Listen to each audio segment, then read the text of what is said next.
Hey everyone, welcome back to another Godzilla battling video, and today I have for you my G21 deck.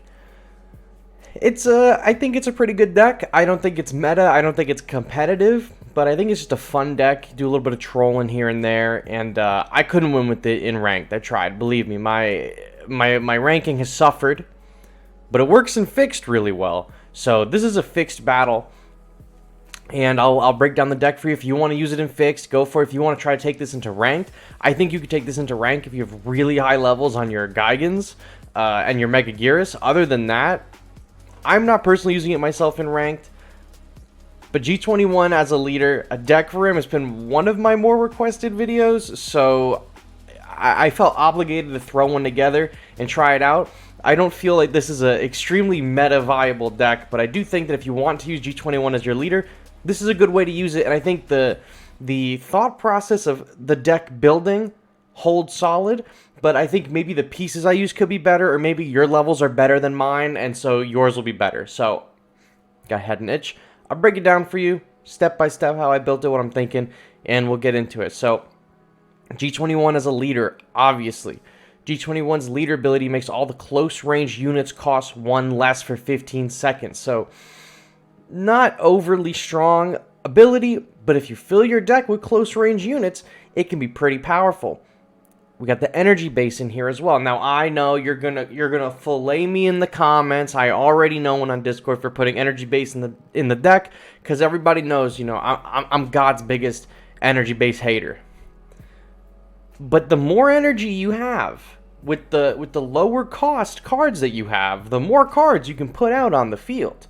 I learned that from Marvel Snap and using Sarah all the time. So the thought process with this deck is it's loaded pretty much with close range units. Kamacuras are a no-brainer. Both of the Gigans. Gigan Final Wars is an insanely good unit. And Mega Gearus, who is also a really good unit, the 5-cost flyer, one of the original best 5-cost flyers before she'd been kind of outclassed by everything else, but I put her in this, give her some love. And then we got Batra and Burning Godzilla, who are meta units. Batra is there to boost the team, and Burning Godzilla is there for anti-air. I tried this deck with Burning Godzilla is the flex spot in my opinion, so is Mega Gearus.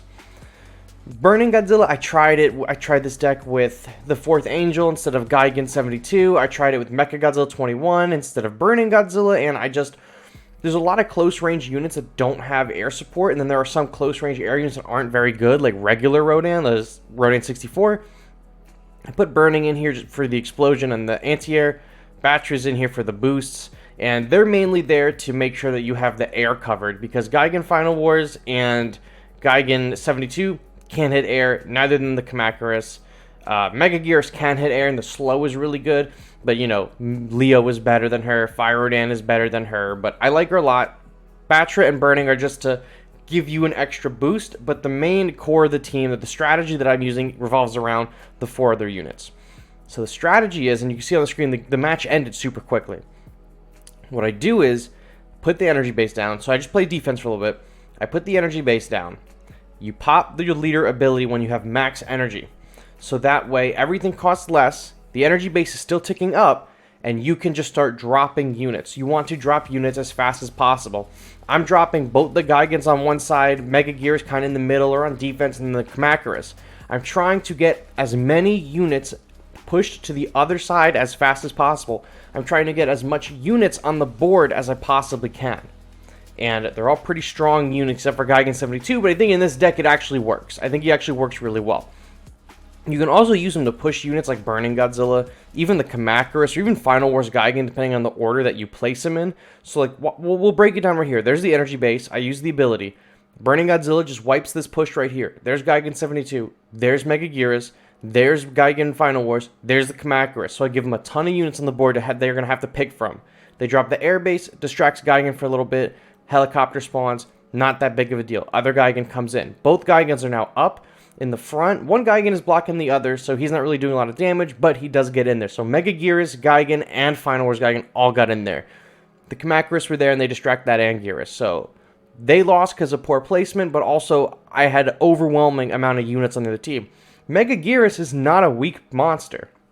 In context with the meta, Mega Gearus isn't as strong as some of the other flyers like Leo, But Mega Gearus hasn't really seen any significant nerfs the entire duration of this game. She's always been pretty powerful. And she's a close-range fighter, so she gets one less. I think she's great in this deck. I think both Gaigans together work really well in this deck, and I think it's something that'll catch your opponent off guard. This isn't an incredibly offensive deck. It's kind of like a more underhanded deck, a more underhanded tactic, because you're just boss rushing, but you're not using the conventional boss rush units like Leo, Kiryu, Mogera, the Trains, or Caesar. You're using the two Gaigans. Gaigan 72 sees no play. Virtually no play. As a unit. As a leader, sure, of course. Not as a unit. And then Mega Gearus, same here. So a lot of people don't really know how to react to that slow, especially if they're not, you know, ready for it with like a Gaigan speed boost or the Fire Dance speed boost or something like that. Because there's not a lot of slows going around right now. It's just, if anything, it's stuns. But even that is not a lot. So you have the slow with her, the stun with Gaigan Final Wars, and the other Gaigan just recently had a few buffs, right? So not an amazing unit, but better than he was. And I think that's what's helping him, you know, helping this deck at least get it over the hump that it needed to get to. I made a lot of decks with G21. I struggled a lot with G21 as a leader. I don't think he's a very good leader. I really don't. But a lot of people want to know what are good strats to use with him as a leader. You could as well just put him in your leader slot and not have to worry about using his ability or building your deck around it or anything. I wanted to build a deck around the ability to make the most use of him as a leader. If you really wanted to at the end of the day, you could just stick him in as your leader and use whatever deck you wanted, right? It's your game, it's your deck, do whatever you want. I just wanted to show a deck that takes G21, who's a not so great leader, and makes the most use out of him possible for you guys. So that's what I got for you guys today. Simple, short, sweet G21 deck build for you to try out in Fixed. If you want to try it in Ranked, go for it. I am not seeing a ton of success in it in Ranked, but my Gaigans are a little low for where I am in the Ranked arena right now. So if you have higher leveled units than me, let me know how this worked out for you. Leave a comment down below if you like it in Fixed, what have you, whatever. I hope you have a good one. I hope you enjoyed this Godzilla battling video, and I will catch you in the next one. Bye-bye.